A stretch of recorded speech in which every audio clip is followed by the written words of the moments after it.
Hello friends, welcome to our channel जिसका नाम है श्री राम क्लासेस। आज हम सीखने वाले हैं एनसीईआरटी बुक का मैथ्स का लेसन नंबर 5।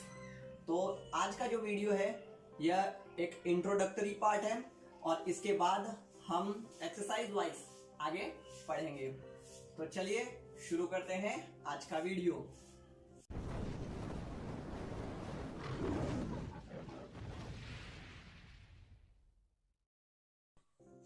चलिए तो देखते हैं समांतर श्रेणी किसे कहते हैं।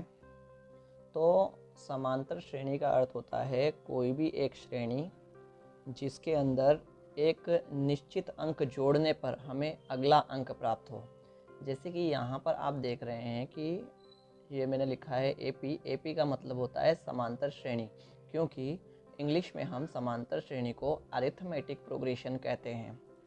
ठीक है, तो अरिथमेटिक प्रोग्रेशन का मतलब ये होता है कि जो पहला अंक होता है उसके अंदर एक निश्चित अंक जोड़ दिया जाए तो हमें दूसरा अंक प्राप्त होगा, और वही अंक हम दूसरे अंक में जोड़ दें तो हमें तीसरा अंक प्राप्त होगा।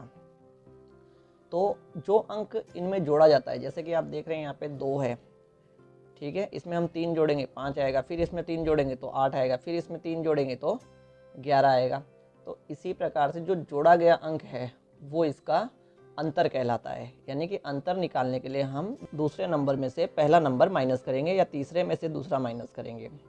ठीक है, तो इसका हम व्यापक स्वरूप देख लेते हैं। व्यापक स्वरूप क्या है समांतर श्रेणी का, कि भाई a, फिर a प्लस डी, फिर a प्लस 2d, और इसी तरह से a प्लस 3d 4d ऐसे चलता जाएगा।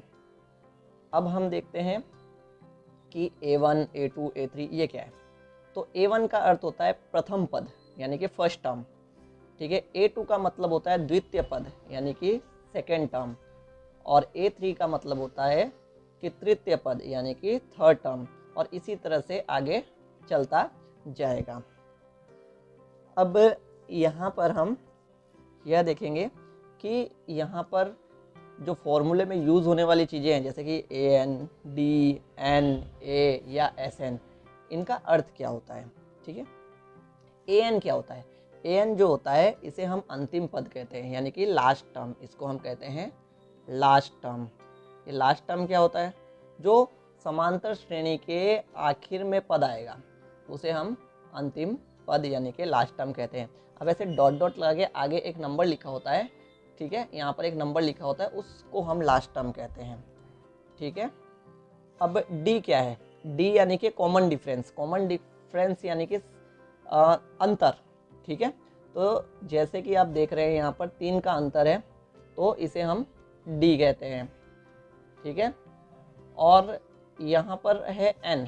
अब n क्या होता है, किसी दी गई समांतर श्रेणी के अंदर कितने पद हैं उसे हम n कहते हैं। जैसे कि अगर हम इस समांतर श्रेणी में अगर हमें अंतिम पद दिया हो, ठीक है, अगर हम यहाँ पर ये डॉट हटा देते हैं, ठीक है, तो हमारे पास कितने पद है, 1 2 3 4 5, तो हम ये कहेंगे इस समांतर श्रेणी में 5 पद है यानी कि इसका n 5 होगा। अब n कितना भी हो सकता है, ठीक है, वह निर्भर करता है अंतिम पद के ऊपर। ठीक है, n का अर्थ होता है कि समांतर श्रेणी के अंदर पद यानी कि टर्म्स कितने आए हुए हैं। ठीक है, अब हम देखते हैं a क्या होता है। समांतर श्रेणी के अंदर जो पहला टर्म होता है, पहला पद होता है, उसे a कहते हैं। ठीक है, a यानी कि इसको हम लिखेंगे फर्स्ट टर्म। ठीक है, अब हम देखते हैं Sn क्या होता है। Sn, तो Sn जो है दिए गए समांतर श्रेणी के सभी अंकों का योग Sn कहलाता है। यानी कि जैसे कि यहाँ पे समांतर श्रेणी है 5 और 2, ये सब देख रहे हैं आप, तो 2 प्लस 5 प्लस 8 प्लस 11 प्लस 14, अगर मैं ऐसे प्लस करते जाऊं तो लास्ट में जो लास्ट टर्म तक जो अंक मुझे प्राप्त होगा वह Sn कहलाएगा। तो आइए, मैं आशा करता हूँ ये कॉन्सेप्ट आप लोगों को समझ में आ गया होगा। तो हम अब फॉर्मूले देखते हैं कि इसमें कौन कौन से फॉर्मूलाज यूज़ होंगे और हम किस तरह से उन जगहों पे क्या क्या रखेंगे। तो सबसे पहला फॉर्मूला है हमारा an is equal to a plus n minus 1 multiply by d। Okay, A N क्या होता है, ए एन अंतिम पद होता है, ध्यान रखिएगा, अंतिम पद, ए प्रथम पद, ठीक है, प्लस एन की दी गई समांतर श्रेणी में कितने पद है, -1 मल्टीप्लाई बाई डी। डी, अब डी का भी फॉर्मूला होता है, डी का फॉर्मूला क्या होता है, डी इज इक्वल टू होगा ए एन माइनस 1, यानी कि जो भी पद है, कोई भी एक पद ले लो, उस पद में से उसके पहले वाला एक पद ले लो। एग्जाम्पल के तौर पे यहाँ पे मैं n मान लेता हूँ 3 है, ठीक है, ए एन मतलब A3 यानी कि तीसरा पद, ठीक है। तो A3 में से मैं A2 को माइनस करूँगा तो मुझे उसका D यानी कि समान अंतर मिल जाएगा। तो एक बार मैं फिर रिपीट कर देता हूँ, an का मतलब होता है लास्ट टर्म। अब डिपेंड करता है n की जगह अगर कोई संख्या लिखी हो, जैसे कि A1, A2, A3, तो वो पद हो जाएगा। जैसे कि A1 है तो वो प्रथम पद हो जाएगा, A2 है तो भी उसे हम सेकेंड पद, सेकेंड टर्म कहेंगे, ठीक है, यानी कि दूसरा पद। A4 है तो चौथा पद, A5 है तो पांचवा पद, ठीक है। इस तरह से n की वैल्यू अगर चेंज होती रहती है। और अगर सिर्फ an है, यानी कि अगर n नहीं दिया है, तो हम जो लास्ट नंबर दिया होता है उसे an लेते हैं। अब जो d है वो अंतर है, n जो है समांतर श्रेणी में दिए गए कुल अंक है, a जो है वो प्रथम पद है। हाँ, A1, A और S1 तीनों एक ही होता है, यानी कि A1, A और S1 ये तीनों एक ही होता है, ये ध्यान रखिएगा, ठीक है। तो आइए देखते हैं एक और फॉर्मूला। तो अब हम Sn का फॉर्मूला देखेंगे। Sn के फॉर्मूले से पहले हम एक और चीज़ देख लेते हैं। An यानी कि जो लास्ट टर्म है उसको हम L से भी डिनोट करते हैं कई जगहों पे। तो अब Sn का फॉर्मूला क्या है, Sn का फॉर्मूला है n/2 ब्रैकेट में 2a plus n-1 multiply by d। Okay, तो इसके अंदर भी सेम चीज़ें हैं कि अगर a जो है, ठीक है, a जो है वो प्रथम पद होगा, n जो है कितनी संख्याएं हैं वो होगा, n-1 है यानी कि जो n है उसमें 1 माइनस करके d से मल्टीप्लाई कर देना है, ठीक है। अब Sn का ही दूसरा सूत्र होता है, कई बार n नहीं दिया होता या फिर कोई कुछ संख्याएं नहीं दी गई हो तो हमें ये फॉर्मूला लगाना होता है। तो देख लेते हैं ये फॉर्मूला। तो देखिए, जैसे कि हमको सबको पता ही है, अभी हमने देखा ही है ऊपर कि Sn का फॉर्मूला है n/2 2a plus n-1 into D, ठीक है। अब हम क्या करेंगे, इस फॉर्मूले में 2a को स्प्लिट कर देंगे, 2 बार a लिख लेंगे, ठीक है। अब आप देखेंगे कि a plus n-1 into D, ये फॉर्मूला अभी कुछ देर पहले हमने देखा था।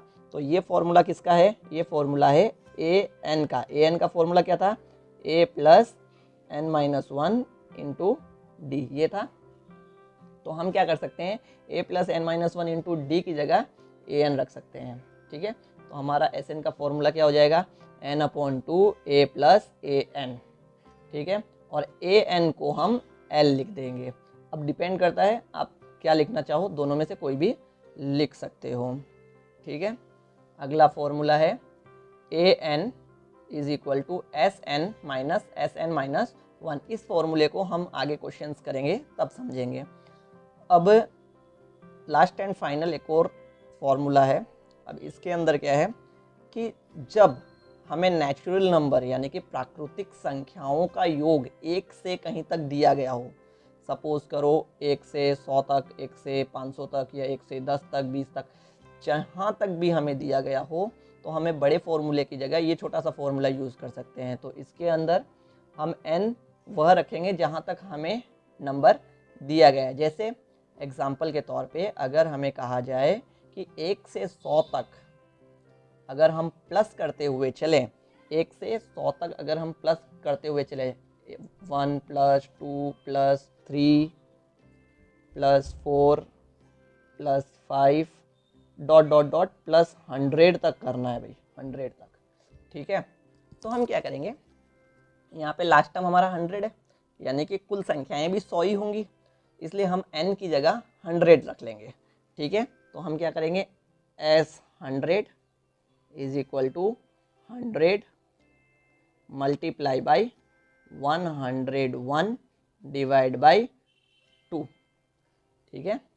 अब ये 101 कैसे हुआ, n जो है वो 100 है, 100 प्लस 1 101 अपॉन 2, अब ये कैंसिल आउट हो जाएगा, ठीक है,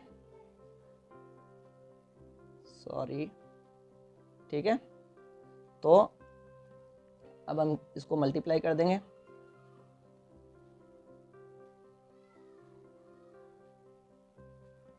ओके, 5050। तो इस तरह से इसको सॉल्व करेंगे।